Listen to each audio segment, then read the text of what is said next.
हमारा दिमाग कैसे काम करता है। आज ये हम समझेंगे the power of your subconscious mind book के सेकेंड चैप्टर से। अब तक आपने इतना तो जान लिया कि हमारे दिमाग के दो पार्ट्स होते हैं, कॉन्शियस और सबकॉन्शियस माइंड। हमारे पास सबसे कीमती संपत्ति है हमारा दिमाग, लेकिन हमें इसकी शक्तियाँ तभी मिल पाएंगी जब हम इसका यूज़ करना ठीक से सीख जाएंगे। जब हमारा सबकॉन्शियस माइंड किसी विचार को एक्सेप्ट करता है, तब वो इस पर काम करना शुरू कर देता है। लेकिन ये विचार चाहे अच्छे हो या बुरे, ये दोनों विचारों पर समान रूप से काम करता है। डॉक्टर मर्फी कहते हैं कि अगर हम नकारात्मक सोचेंगे, तो हमारा सबकॉन्शियस माइंड दुख, तनाव और डर की स्थिति बनाएगा। वहीं दूसरी ओर अगर हम सकारात्मक यानी पॉजिटिव सोचेंगे, तो हमारा सबकॉन्शियस माइंड खुशी, स्वास्थ्य और सफलता की स्थिति बनाएगा। डॉक्टर मर्फी कॉन्शियस और सबकॉन्शियस माइंड के बारे में और भी डिफरेंशिएट्स बताते हैं कि हमें कॉन्शियस और सबकॉन्शियस माइंड को अलग अलग नहीं समझना चाहिए, बल्कि ये तो एक ही दिमाग में दो अलग अलग होने वाली एक्टिविटीज़ के क्षेत्र हैं। हमारा कॉन्शियस माइंड तर्कशील होता है, मतलब ये सही गलत में फ़र्क कर सकता है, विश्वास कर सकता है और डाउट भी कर सकता है। इसीलिए हम जिंदगी के सभी डिसीजंस, जैसे बुक्स चूज़ करना, अपना घर खरीदना, अपना जीवन साथी चुनना जैसे फैसले ले पाते हैं। वहीं इसके साथ साथ हमारे शरीर के ज़रूरी काम जैसे हार्ट बीट, पाचन क्रिया, ब्लड सर्कुलेशन और सांसें लेना हमारा सबकॉन्शियस माइंड करता है। आप अपने कॉन्शियस माइंड से जिस चीज़ में विश्वास करते हो, वही हमारा सबकॉन्शियस माइंड एक्सेप्ट कर लेता है, बिना सही गलत में फ़र्क किए। मतलब अगर आप मानते हैं कि आप कॉन्फिडेंट नहीं हैं, तो आपका सबकॉन्शियस माइंड आपको कभी कॉन्फिडेंट बनने ही नहीं देगा। सबकॉन्शियस माइंड उस मिट्टी की तरह होता है जिसमें कोई भी बीज डालो, चाहे वो अच्छी किस्म का हो या बुरी, इस मिट्टी में होने वाली फसल आपके बीज पर डिपेंड करती है। यहाँ पर बीज आपकी सोच है और फसल उस सोच का परिणाम। डॉक्टर मर्फी कहते हैं कि मनोवैज्ञानिक साइकोलॉजिस्ट भी सबकॉन्शियस माइंड पर बहुत सारे एक्सपेरिमेंट्स करते हैं। वो बताते हैं कि आपने देखा होगा, जब किसी इंसान को हिप्नोटाइज किया जाता है, तब वो उन बातों को मान लेता है जो हिप्नोटिस्ट एक्सपर्ट उसे कहता है। अगर वो कहते हैं कि तुम बिल्ली या कुत्ता हो, तो वो वैसा ही व्यवहार करने लगते हैं जैसे ये जानवर करते हैं। कुछ समय के लिए उस इंसान की पर्सनैलिटी चेंज हो जाती है, मतलब वो इंसान अपने आप को पूरी तरह से वैसा ही विश्वास करा देता है जैसे उसे ऑपरेट किया जा रहा है। अगर वो हिप्नोटिस्ट एक्सपर्ट ये कहे कि टेम्परेचर 0 डिग्री से भी नीचे है और वो बर्फ़ की तरह जम गया है, या उसकी नाक पर खून बह रहा है, या वो एक संगमरमर की मूर्ति है, तब वो इंसान अकॉर्डिंगली बिहेव करने लगेगा। इन एग्जाम्पल से आप सीख सकते हैं कि वो हिप्नोटिस्ट जैसे हमारे सबकॉन्शियस माइंड को रूल करता है, वैसा ही सच मानकर हमारा सबकॉन्शियस माइंड व्यवहार करने लगता है, चाहे फिर वो चीज़ असंभव ही क्यों ना हो, लेकिन सबकॉन्शियस माइंड उसे सच बना देता है। आगे डॉक्टर मर्फी कहते हैं कि हमारे कॉन्शियस माइंड को ऑब्जेक्टिव माइंड भी कहा जाता है, क्योंकि इसका संबंध बाहरी दुनिया से होता है और इसका माध्यम हमारी 5 इंद्रियां हैं, मतलब 5 सेंस: आँख, नाक, कान, जीभ और स्किन। आप जो भी इन 5 सेंस से ज्ञान प्राप्त करते हैं, हमारा कॉन्शियस माइंड उसके आधार पर तर्क, विचार और अनुभव प्राप्त करता है, जबकि हमारे सबकॉन्शियस माइंड को सब्जेक्टिव माइंड कहा जाता है, क्योंकि ये हमारे 5 सेंस के अकॉर्डिंग नहीं, बल्कि हमारे इंट्यूशन मतलब हमारे अंतर्मन के अकॉर्डिंगली काम करता है। मतलब आपके इमोशंस और जो मेमोरी आपके अंदर स्टोर हो रही है उसके अकॉर्डिंग ये काम करता है। यहाँ पर डॉक्टर मर्फी एक क्वेश्चन करते हैं कि क्या आप भी डर, चिंता या नकारात्मक सोच से परेशान हैं? इसका इलाज है अपने सबकॉन्शियस माइंड की शक्ति को पहचान कर उसे आज़ादी, खुशी और अच्छी हेल्थ का ऑर्डर देना। डॉक्टर मर्फी सुझाव की जबरदस्त शक्ति के बारे में बताते हैं। जैसे कि आप जानते हैं कि अवचेतन मन तर्क वितर्क नहीं कर सकता है, ना कुछ सोच सकता है। यह काम कॉन्शियस माइंड यानी चेतन मन का होता है। सबकॉन्शियस माइंड तो केवल आपके द्वारा छोड़ी गई छाप पर काम करता है। ये सुझाव दे नहीं सकता, बल्कि आपके या किसी और के द्वारा दिए गए सुझाव पर उसको सच मानकर काम कर सकता है।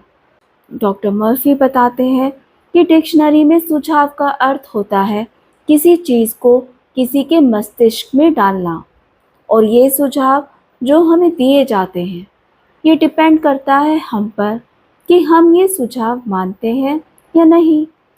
अगर हम हमारे कॉन्शियस माइंड से सोचते हैं कि हम कॉन्फिडेंट हैं, तो वो दूसरा इंसान जो हमें सुझाव दे रहा है कि आप में कॉन्फिडेंस की कमी है, आपके अंदर डर छिपा है, आपको अपनी कही बात पर ही विश्वास नहीं है, तो हमारे अवचेतन मन पर इसका कोई असर नहीं पड़ेगा, क्योंकि हमारा कॉन्शियस माइंड ये जानता है कि हम कॉन्फिडेंट हैं। अब डॉक्टर मर्फी हमें सेल्फ सजेशन यानी खुद को दिए गए सुझाव की जबरदस्त शक्ति के बारे में बताते हैं। वो एक रियल लाइफ एग्जाम्पल के थ्रू बताते हैं कि कैक्सटन हॉल में लंदन ट्रुथ फोरम की डायरेक्टर एवालिन फ्लीट ने डॉक्टर मर्फी को एक आदमी के बारे में बताया जिसकी बेटी को र्यूमेटॉइड आर्थराइटिस और सोराइसिस था। कई जगह इलाज हुआ, लेकिन कोई फ़ायदा नहीं हुआ। इसीलिए वो आदमी हताश हो गया। वो खुद से और अपने दोस्तों से बार बार कहता था, अपनी बेटी को बिल्कुल ठीक देखने के लिए मैं अपना राइट हैंड भी देने को तैयार हूँ। एक दिन वो पूरी फैमिली घूमने गए, पर कार एक्सीडेंट में पिता का राइट हैंड कंधे से अलग हो गया। हॉस्पिटल से घर आने पर उसने देखा कि उसकी बेटी का आर्थराइटिस और सोराइसिस बिल्कुल ठीक हो चुका था, क्योंकि उसका राइट हैंड उसकी बेटी को लग चुका था। इसलिए डॉक्टर मर्फी कहते हैं कि आपको बहुत सतर्क होकर अपने सबकॉन्शियस माइंड को सिर्फ वही सुझाव देने होंगे जो सही तरीके से उपचार करें, आपको आगे बढ़ाएं। याद रखिए, आपका सबकॉन्शियस माइंड मजाक नहीं समझता है। यह तो आपके आदेश का एज इट इज पालन करता है। वो एक और सेल्फ सजेशन का रियल लाइफ एग्जाम्पल देते हुए कहते हैं, जेनेट आर एक बहुत टैलेंटेड सिंगर थी।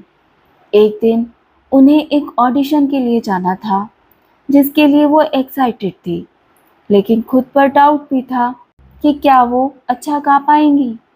पहले भी 3 बार उन्होंने ऑडिशन दिया था, लेकिन बुरी तरह असफल हो गई थी, और इसका रीज़न था असफल होने का डर।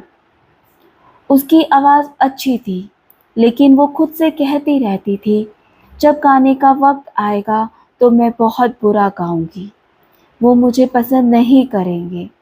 और फिर इसी सेल्फ सजेशन की वजह से उनके सबकॉन्शियस माइंड ने इस बात को सच मान इसे सच करने में जुट गया और उस बात को परिस्थितियों में बदल दिया। सिंगर का डर हकीकत बन गया, और जैसा उन्होंने सोचा ठीक वैसा ही हुआ। फिर उन्होंने ठान लिया कि उसे खुद को पॉजिटिव सेल्फ सजेशन देने ही होंगे। वो हर दिन 3 बार एक शांत कमरे में अकेले बैठ जाती, फिर अपने शरीर को ढीला छोड़ देती और आंखें बंद कर लेती और खुद को सुझाव देती कि मैं बहुत अच्छा गाती हूँ, मैं शांत और आत्मविश्वास से भरी हूँ। और एक हफ्ते बाद वो बहुत शांत और आत्मविश्वास से भर गई। और फिर जब उनका फिर से ऑडिशन हुआ तब उन्होंने बहुत अच्छा गाया और इस तरह उसके सबकॉन्शियस माइंड ने उसके सेल्फ सजेशन को सच बना दिया। डॉक्टर मर्फी एक और एग्जाम्पल देते हुए कहते हैं, एक 75 साल की महिला जिसको अपनी याददाश्त पर बहुत गर्व था, हालांकि वह भी कभी कभार चीज़ें भूल जाती थी, लेकिन वो इसकी तरफ ध्यान नहीं देती थी। उम्र बढ़ने के साथ साथ वो बोली, उफ, अब मुझे चीज़ें याद नहीं रहती, मैं जल्दी ही चीज़ें भूल जाती हूँ। लेकिन आप भूल जाते हैं कि आपका सबकॉन्शियस माइंड सब सुन रहा है और वो इसे सच बना देगा। वो महिला भी चीज़ें याद रखने में एक्सपर्ट थी, लेकिन वो खुद को आत्म सुझाव देती रहती थी कि धीरे धीरे उसकी याददाश्त कमज़ोर हो रही है। जैसे जैसे उसकी उम्र बढ़ रही है, तब वो अपनी याद रखने की क्षमता में चेंजेस पाती है। हालांकि उसे जल्दी ही एहसास हो जाता है कि ऐसा खुद को नकारात्मक सुझाव देने की वजह से हो रहा है। फिर वो इसका उल्टा खुद को सकारात्मक सुझाव देने लगती है। अब डॉक्टर मर्फी बाहरी सुझाव पर बात करते हैं। बाहरी सुझाव मतलब हमें दूसरे लोग भी नकारात्मक सुझाव देते हैं, जैसे तुम जिंदगी में कुछ नहीं कर सकते, तुम्हें ऐसा नहीं करना चाहिए, तुम फेल हो जाओगे, तुम बिल्कुल गलत हो, तुम कभी नहीं जीत सकते और ऐसे ही बहुत कुछ। और हम इन्हें एक्सेप्ट कर सच बना देते हैं। आपको इसका विरोध करना चाहिए और इसकी शक्ति आपको मिलेगी आपके सबकॉन्शियस माइंड से। इसके लिए आपको समझना होगा कि आपको ये नेगेटिव सुझाव एक्सेप्ट ही नहीं करने हैं। ऐसे नेगेटिव सुझाव देने वाले लोग आपके आसपास हर जगह मिलेंगे और वो सिर्फ यही चाहते हैं कि आप उनकी कही गई बात के अकॉर्डिंग सोचें, भले ही इसमें आपको नुकसान पहुंचे। जैसे कि आपको पता चल ही गया है कि आपका सबकॉन्शियस माइंड तर्क वितर्क या बहस नहीं करता है। इसीलिए जब आप कहते हैं, मैं ये नहीं कर सकता, मेरी उम्र बहुत ज़्यादा हो गई है, मैं इस जिम्मेदारी को नहीं निभा सकता, मैं गलत घर में पैदा हो गया हूँ, तब आपका अवचेतन मन इसके अकॉर्डिंग ही काम करने लगता है। इसीलिए कभी नकारात्मक शब्द ना बोलें। इसकी जगह पूरे विश्वास के साथ बोलें कि मैं अपने अवचेतन मन की शक्ति से ये सारे काम कर सकता हूँ। याद रखें, आपके पास चुनने की क्षमता है। जिंदगी चुने, प्रेम चुने, सेहत चुने, खुशी चुने। आप अपने अवचेतन मन के कैप्टन हैं और अपनी किस्मत के मालिक हैं।